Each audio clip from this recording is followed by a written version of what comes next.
Welcome to the Pacific Wayfinder. This is a special series celebrating the 20th anniversary of RAMSI, the Regional Assistance Mission to Solomon Islands, celebrating our region united.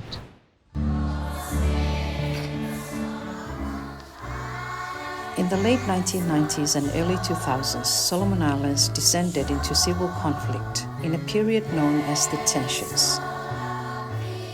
The Solomon Islands government asked its Pacific family for help. The Pacific answered the call.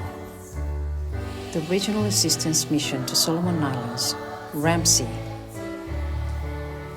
arrived in peace on July 24, 2003, and departed in friendship on June 30, 2017. Thousands of police, military, and civilian personnel drawn from across the Pacific.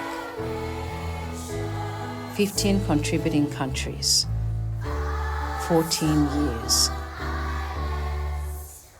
7 RAMSI special coordinators, one very special place, Solomon Islands. I'm Aka Rimon, your host, and I'm joined today by my co-hosts, Dr. Henry Ivarature and Dr. Dave Peebles. Hello. Hello. Hi, Aka. Hi. Henry, as we near the end of the program, I wanted to ask for your reflection. Well, Aka, it's been a really long journey that we have traveled together on this podcast, hearing of the experience of Solomon Islands, listening to different people that have different roles in helping to restore peace. I'm very glad to have heard their testimonies and their personal stories and how they contributed to it and what they got out of it.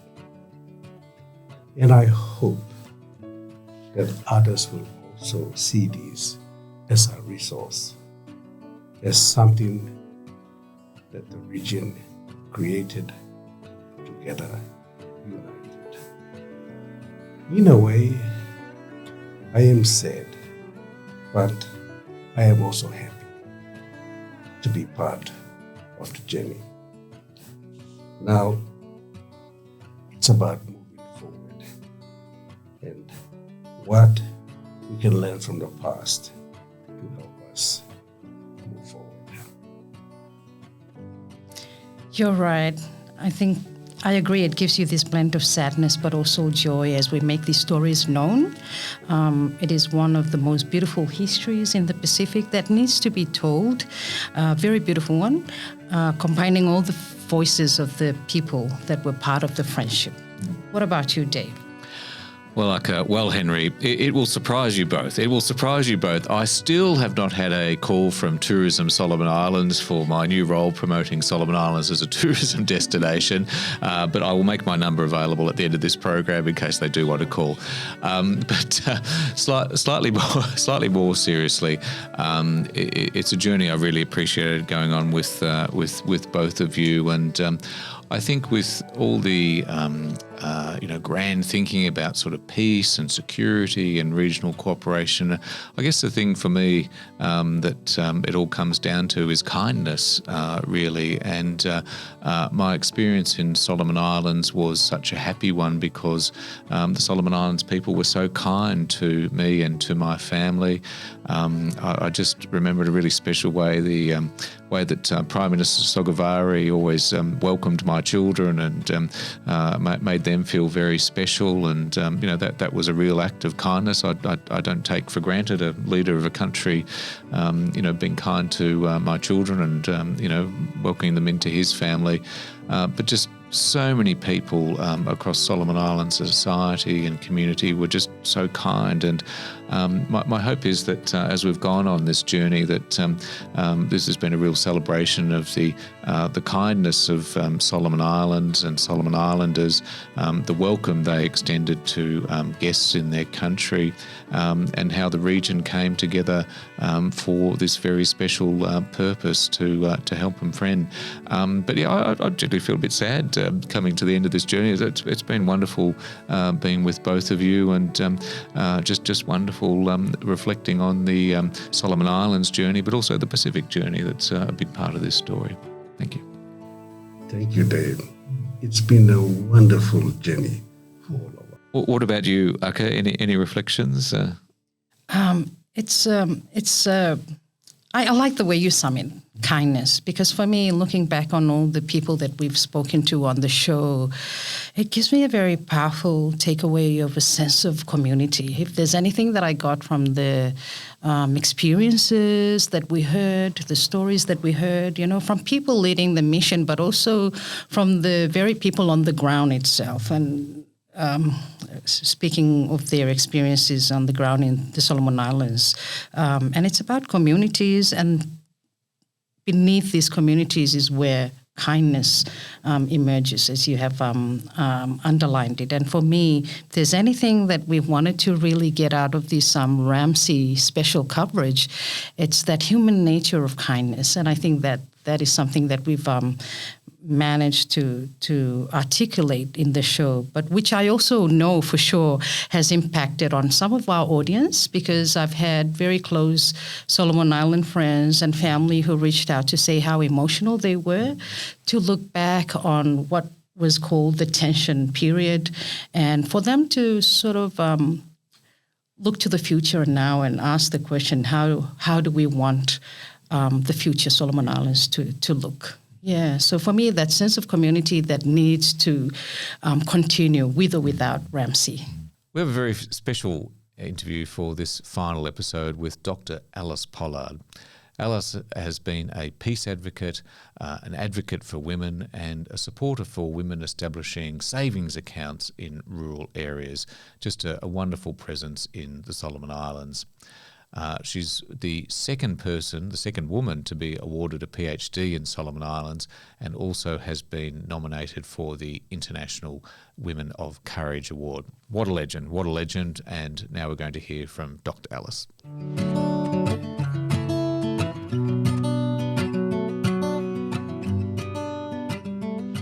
Yes, I was in Honera, but in our Palatina Valley community. We were awoken by the noise of a warning that was announced in the community that there was some problem happening around us.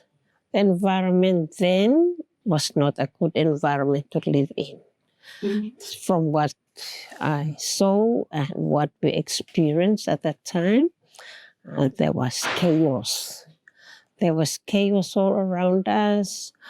There was no law and order. Our young boys, who called themselves the Malay Eagle Force, were controlling the streets of Honera, and we felt like we were held hostage in our own country and in our own town and community.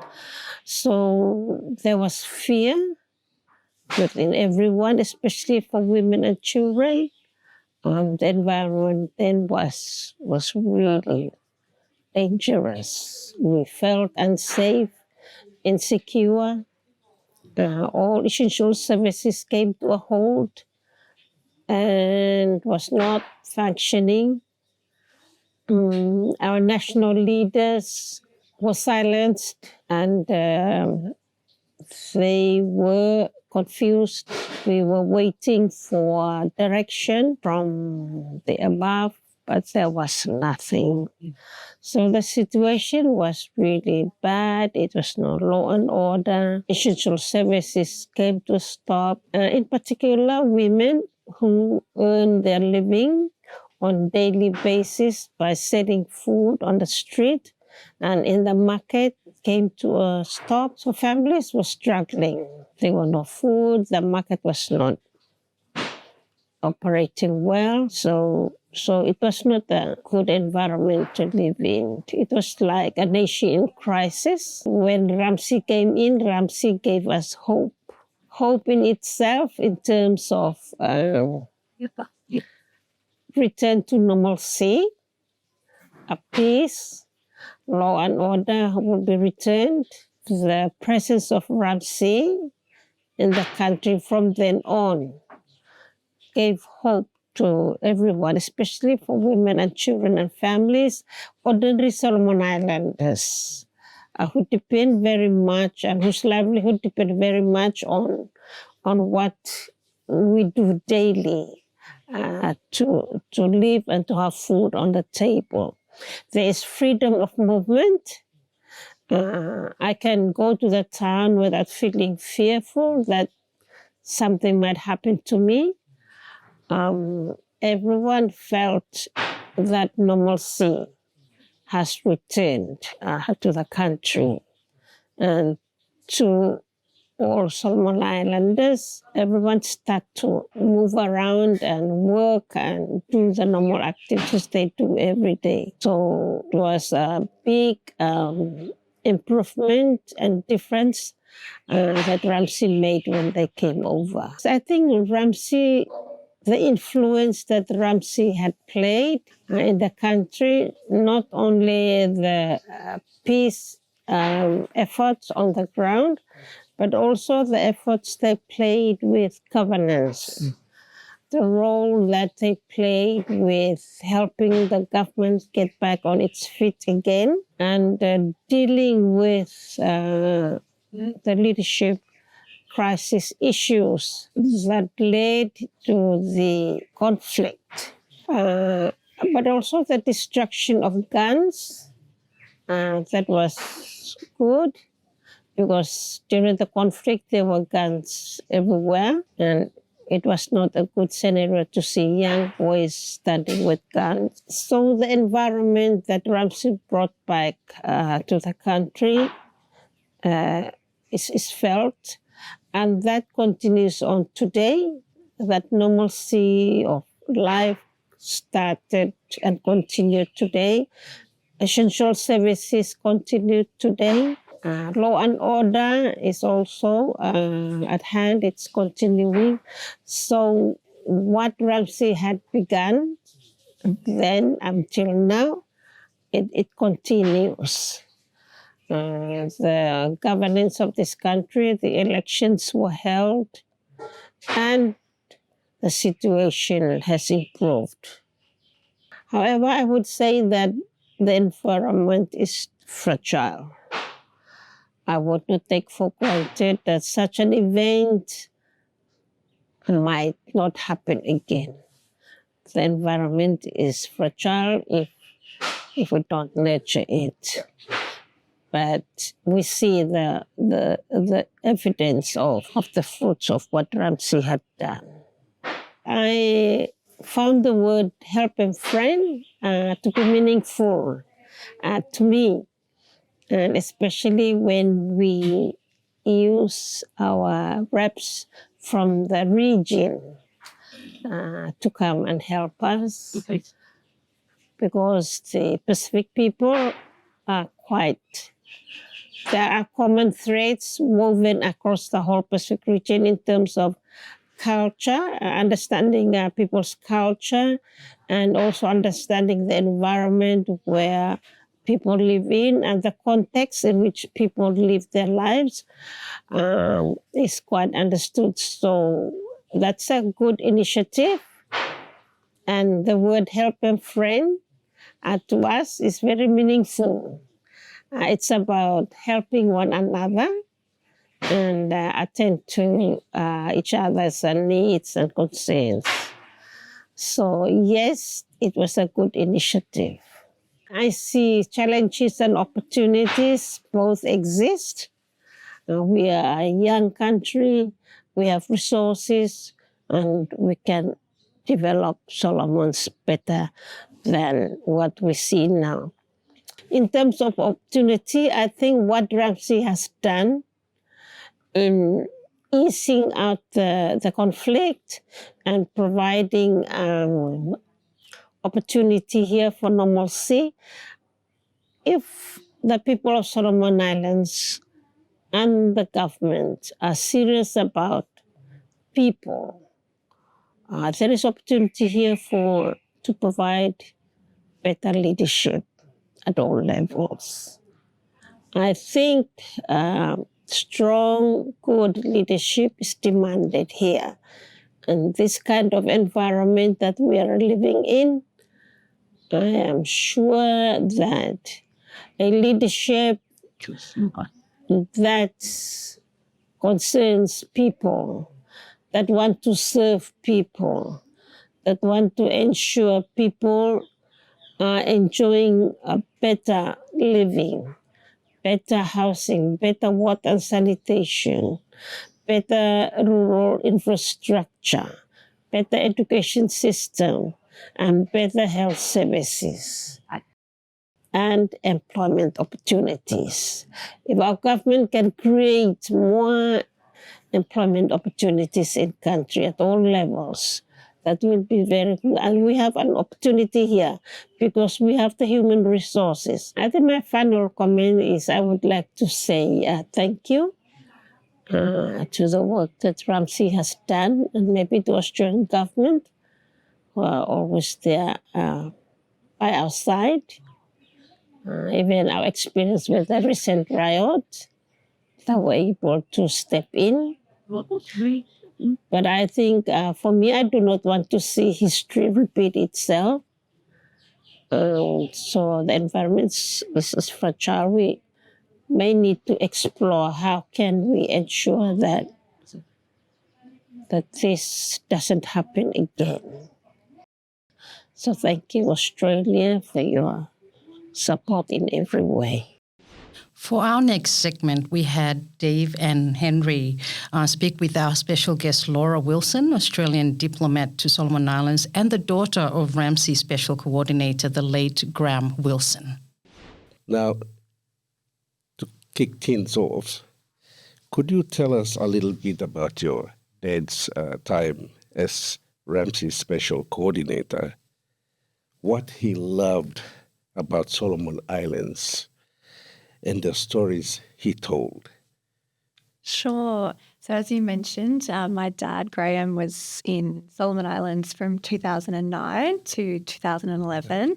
And when he got the call to take the job, it was a bit of a tough decision because I was in high school as were my brothers. My youngest brother was in primary school, so we weren't able to go over. Oh, okay. You know, personally a bit of a tough choice for mum and dad. But they made the call, nope, he was going to go over. It was too good of an opportunity. My dad had spent a lot of his career in the Pacific. Right. His first posting was Vanuatu. Right. He was also Consul General in New Caledonia. So he had a real, love for the Pacific.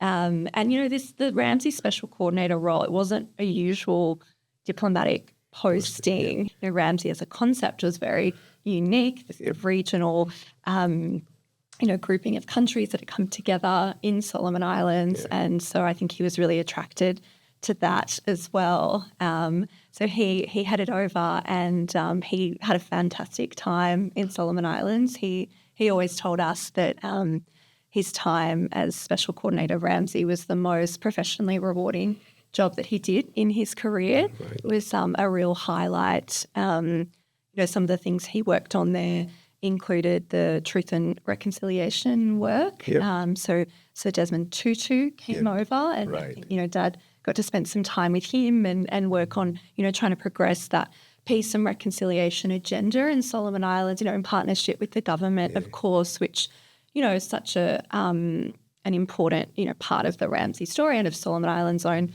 healing from the tensions and, moving forward as a country. And, I think for him, he kind of recognised how important and, sensitive that work was. And so I think he found that, very kind of special, I guess, and privileged to be working on that and trying to, work through some of those difficult, moments. There were, I think, also some delicate times, during his posting. There was an incident with a RAMSI official kind of involved in the unfortunate shooting of a Solomon Islander.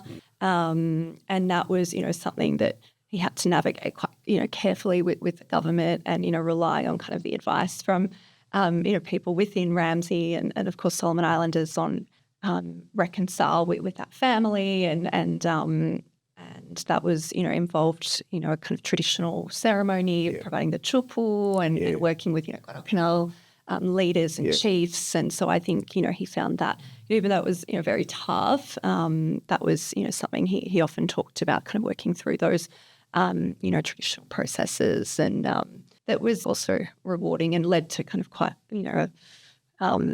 a reasonable outcome. But I think, some of the other things he talked about were, I guess, his love of the people, the warmth. And I think he was always just awed by the different cultures and just how friendly people were. My family and I were lucky enough to join for one of these outreach sessions that they did I think we went to Central Province, a small village there, to talk about, the future of RAMSI, drawing down the military component, what's that going to look like, and talking to different chiefs and community leaders. And that was really special. It's very lovely to hear and reflect on it here. Now, your dad had a particular love for AFL, the Australian Football League. Yes. And then was involved in that sport in Solomon Islands, where I think their favorite sport is soccer, right? So can you tell us a bit about that? Sure, yeah. So that was, another big part of I think, Dad's experience in Solomon Islands that he really loved. He was a keen sportsman himself. He played for what's now known as kind of the Sydney Swans, but back then they were part of, the Victorian Football League, the VFL. He was quite an early pioneer of sports diplomacy. That was a big, part of what he brought to his job. And I think, in Honiara especially, he saw there's a big, youth population. There is, relatively high unemployment there. And so I think, he saw that as an opportunity to connect with young people and, to give them opportunities. He, took great pleasure in spending most of his weekends setting up. So he got in touch with the AFL and they ended up getting some clinics going with some young boys and girls there. And he was out there kind of running the drills and with other, RAMSI personnel who were also interested. So, it was really great that he kind of, got that going essentially in Solomon Islands and cricket as well. I think that was, I understand he kind of hosted one of the inaugural, Solomon Islands government RAMSI cricket matches. Okay. So on the AFL, it was something that he kept even after he'd finished his posting. He actually kept in touch with a lot of the players that he'd kind of mentored and that really grew very fond of AFL, and some of them actually came out to Australia to play. And he also coached a team from Solomon Islands that went to, I think it was the Pacific Games actually, but one of kind of a regional competition and to play there. So, that was really special. You accepted the the Cross of Solomon Islands medal on behalf of your dad as part of the farewell ceremony for RAMSI at Lawson Tama Stadium. What was it like? Yeah, it was surreal when, we were so touched that our family had received this invitation from the Solomon Islands government, and, to be part of that closing ceremony and kind of to mark, the end of that really big chapter in Solomon Islands history. We, as a family, felt just very privileged that we were invited to attend, and of course, to be there on behalf of my dad and to mark, I guess, his kind of contributions. But I remember I was there with my two brothers, Andrew and Matthew, and I guess we weren't. I'd been kind of out of Solomon Islands for a while, and I guess weren't too sure. What was. How did people feel about RAMSI at that stage, and what would be its legacy? And so I kind of came in very just, I guess, eyes wide open to what the reception might be. But I must say we were, I think, really bowled over when we arrived at Lawson Tama Stadium, and it was an evening event. And to just see, you know, the hill at Lawson Tama just full of people, it was it was incredible, and there was a real, you know, palpable sense of emotion, of, you know, of joy, of people, you know, of gratitude, and so that was. Yeah, it's just very, very special to be a part of. Lots of lights out in the crowd, and you know, people with their kind of phone lights and different things, and then kind of entering, I guess, you know, the stadium. I think something I'll never forget.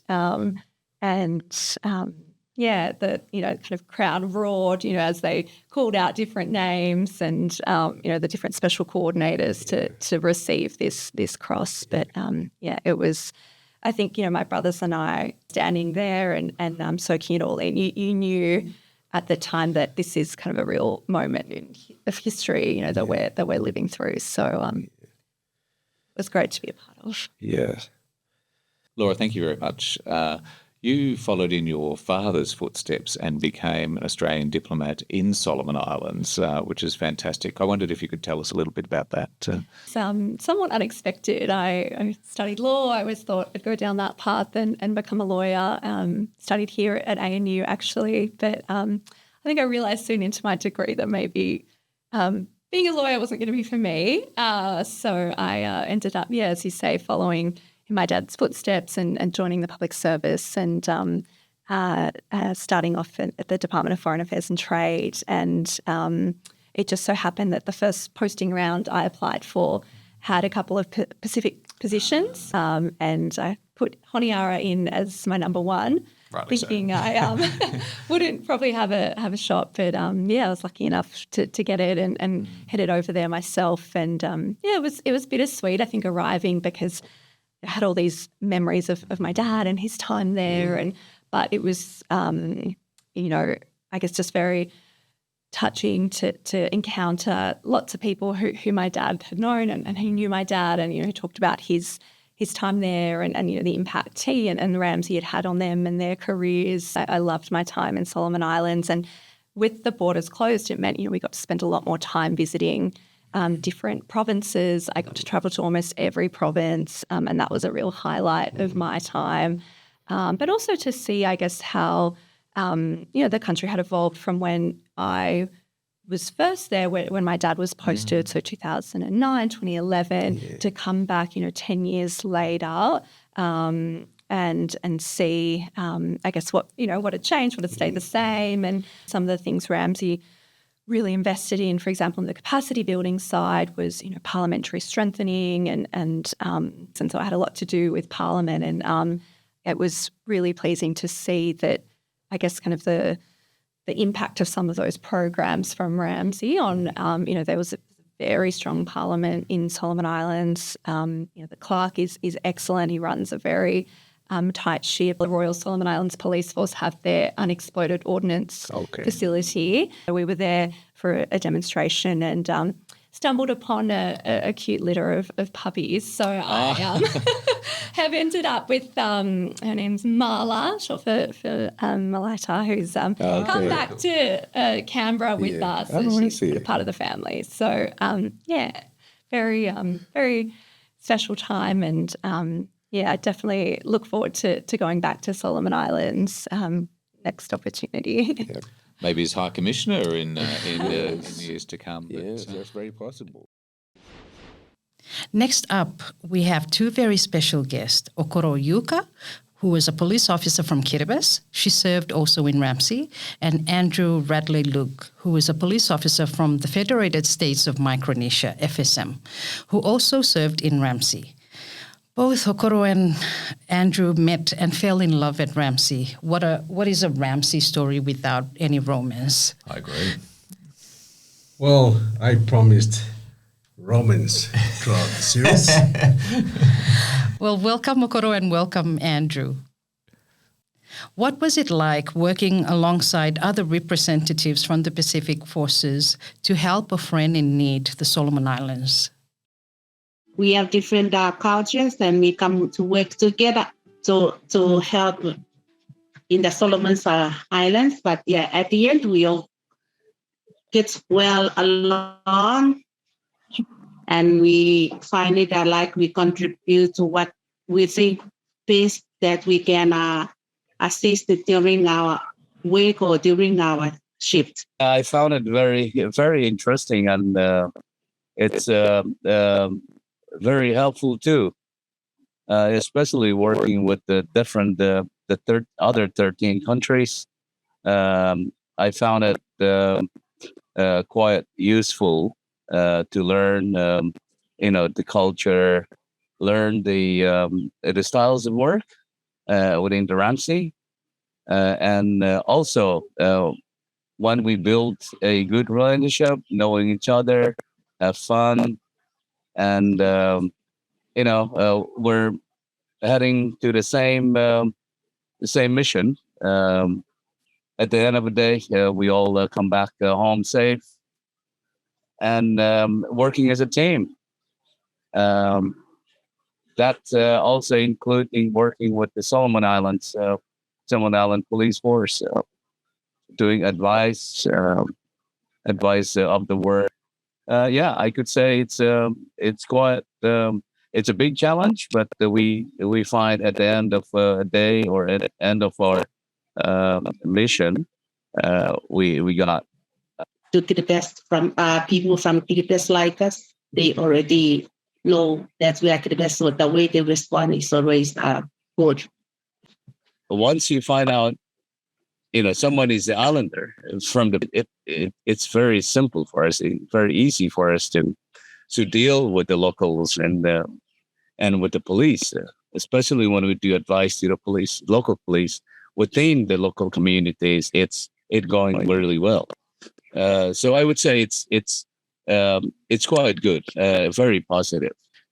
Can I ask, what did you take back to your home countries and your police forces from your experiences in Solomon Islands and in RAMSI?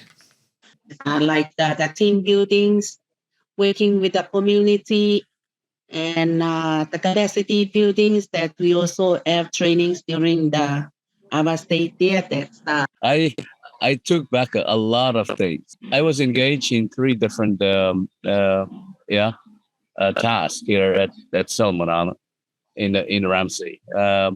GD, with the provincial policing, and then finally the CPP, close personal protection.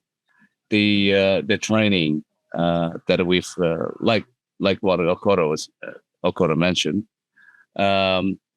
What we have learned from here in training, we applied in our home, and I stayed longer with the CPP, which that's, I would say, that's my main what is that task here in Solomon Islands during that time. So it's very strong in that field, and I share a lot of things which I learned from 2 different countries, New Zealand, because I work with New Zealand police and Australian police. So it's quite different. What I took home is quite different.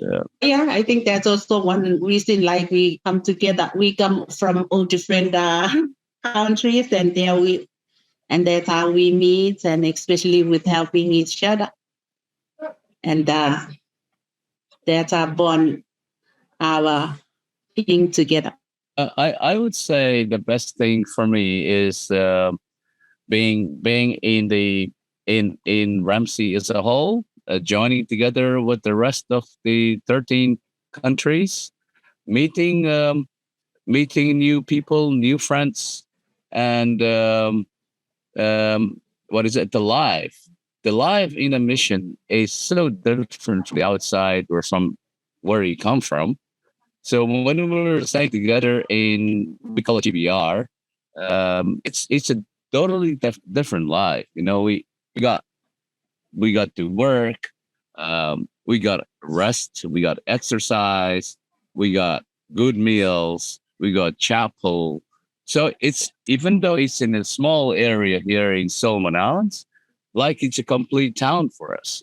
And that's what it's very unforgettable for me to forget my time in RAMSI, because it was complete. Like when you're working with the other countries, it's complete. Like you have your whole family here. Not being in your own place, in your own country, in the different areas, but you build a good family here. And I thought that's the beauty of it, the life in the mission. The happy memories that I can recall from RAMSI is that meeting new people, new friends, and especially working along with the other 13 countries that I could remember. Experience alive in a mission away from home, and also to fall in love with someone and to follow her home. That's what I would say. That's the happiest memories I could remember. This interview. Our next guest is Quinton Devlin, who is the last RAMSI Special Coordinator serving between 2015 to 2017. A very special welcome to you, Quinton, to bring us home. Dave and Henry spoke to Quinton online. You played a very special role, of course, in RAMSI as the final special coordinator. So we're really grateful to have this time with you for your reflections. Can you share with us what were your final priorities as the last special coordinator of RAMSI? I think RAMSI's main priority was to hand back full responsibility for national policing and policing and national security to the Royal Solomon Islands Police Force and the Solomon Islands government more broadly. We did that three ways. One, by continuing to build up the capabilities of the Royal Solomon Islands Police Force, including through the rearming of 2 of its specialist units. Secondly, by helping the Solomon Islands government to reassure the people that they could trust their police, that it was time for RAMSI's work was done. It was time for the Solomon Islands government to retake the reins. And this included, part of that was included a second gun amnesty. And the third way was to draw down RAMSI's presence and to take an even further backseat role. I used to liken it to changing a gear in a manual car. The Solomon Islands was pressing the accelerator and we were taking our foot or releasing the clutch and allowing the Solomon Islands to go forward. RAMSI was also keen to mark and record this period in Solomon Islands history for future generations. RAMSI gifted a wing to the National Museum. We donated 14 years of newspapers to the National Archive, and we helped unveil and dedicate a monument to RAMSI and a memorial to the 6 RAMSI personnel that didn't return. So I was just curious to ask about the final weapons amnesty. It was something that we discussed with the Solomon Islands government as a good way to bookend the RAMSI mission. RAMSI started with a very important gun amnesty, which helped restore law and order and gave the people of the Solomon Islands faith that they could start to return to their businesses, return to their gardens, return to their employment. As we were leaving, there was elements that still were concerned that there may be still weapons in the system somewhere in the Solomon Islands. And so when we spoke to the Solomon Islands government, they suggested we work with the ex-combatants. And so for the first time, RAMSI worked with the ex-combatants to both promote and to help orchestrate that final gun amnesty. Again, it was important for the people of the Solomon Islands to know that we were doing everything we could to take weapons out of the community. What was it like being out and about in the Solomon Islands communities in that final period of RAMSI? Fantastic. So as part of explaining to the community why RAMSI was leaving and what was going to happen, including the rearmament, including RAMSI's departure and how the Solomon Islands government was going to take things forward. Myself, Solomon Island government official, Special Secretary for RAMSI, and a police officer from either Australian or Pacific Islander travelled all over the country, to all 9 provinces, to most of the major churches, nearly all the major marketplaces, to anywhere there was a group of people willing to stand and listen to us. We would to the schools. We travelled all over the country to hear from and to speak to and speak with, more importantly, the people of Solomon Islands. And they were resoundingly a beautiful, warm, inviting, hospitable people who had, as I said earlier, had peace in their hearts, even when it was difficult, and wanted the best for their families, and wanted the best for their provinces, and wanted the best for their nation. Can you tell us about the event at Lawson Tama Stadium in Honiara, where you celebrated the conclusion of RAMSI with all the special coordinators? How did it feel? The closing ceremony at Lawson Tama Stadium was an amazing event. It was the culmination of a week of farewells and thank yous by the Solomon Islands government, by its parliament, by provincial and community and church leaders, by traditional chiefs, and by RAMSI itself.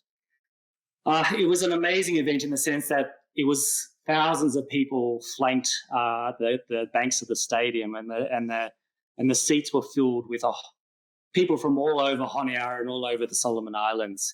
Amongst the stadium were the Solomon Islands government had invited the heads of state and heads of government of the 15 contributing nations, all their representatives, as well as the Secretary General of the Pacific Island Forum.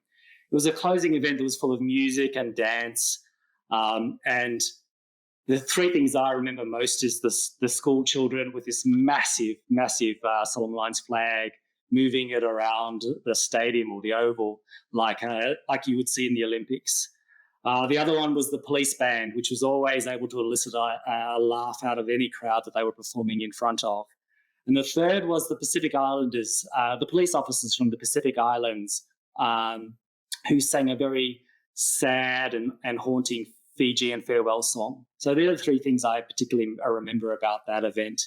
At the closing ceremony, I said RAMSI's departure was a vote of confidence in the Solomon Islands. We'd arrived at a day where the Solomon Islands no longer needed a 15-nation participating police force.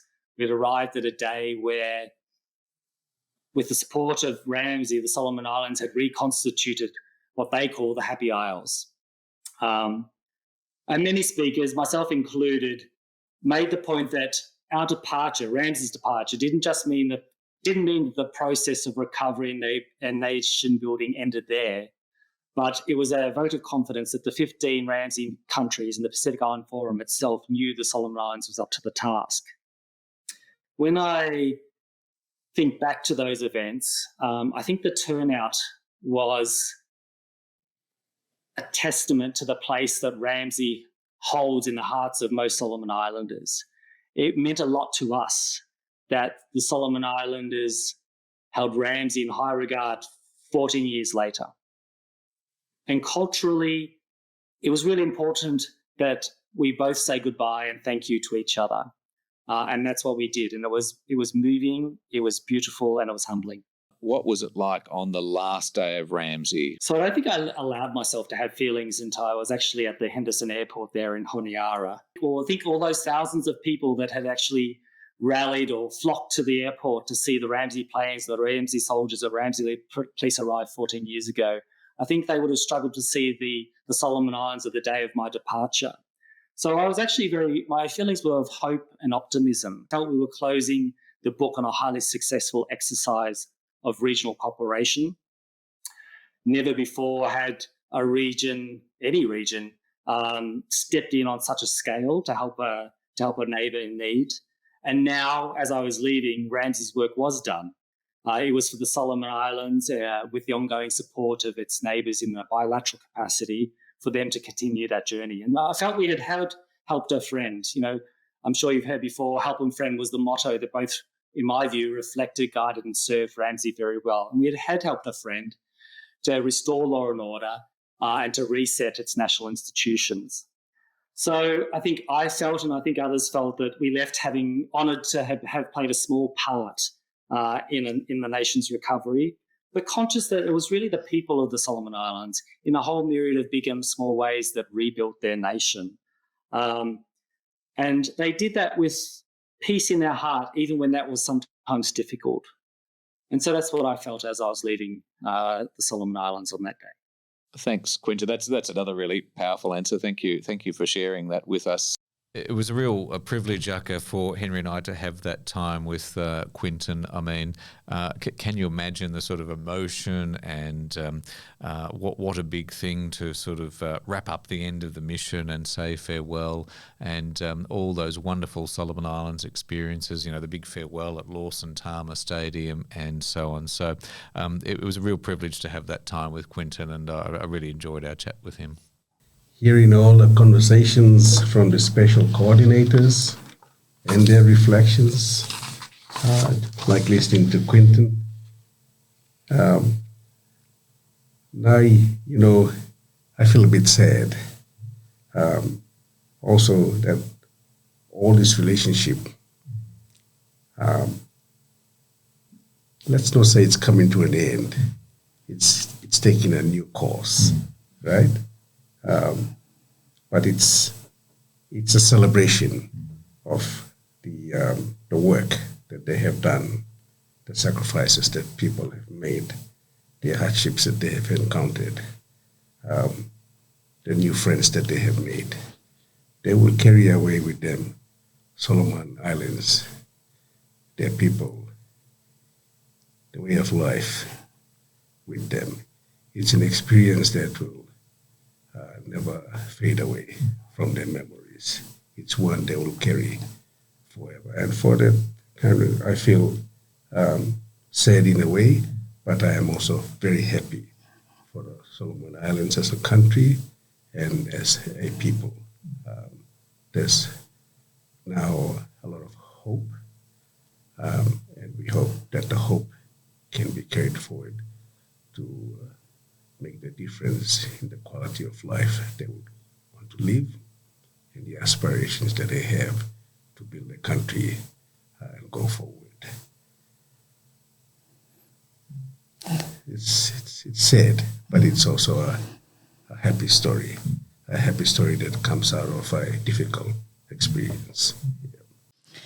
Thank you for touching on that, Henry, and it's been such a beautiful episode. And as much as I hate to say this, all good journeys must come to an end, and our RAMSI journey is also ending. So I just want to say how much I really appreciate you both for doing this very special coverage of RAMSI together. I thank also our listeners, our audience and viewers. The impact that I guess we have been able to articulate to them is really powerful. And I say this because I have some Solomon Island friends and family who reached out to me and say, the show just made us emotional to look back on what we have known to be a period of tension. And most importantly, for us to look to the future and decide what future is best for our Solomon Islands. So I guess to hear Solomon Islanders speak like this, it carries a lot of meaning, not only to us putting together the show, but I guess to the purpose of community, to the purpose of kindness, and to the purpose of this beautiful story. So thank you once again, and thank you, our viewers and listeners, for joining us for this special series of Pacific Wayfinder, celebrating the 20th anniversary of RAMSI, celebrating our region united.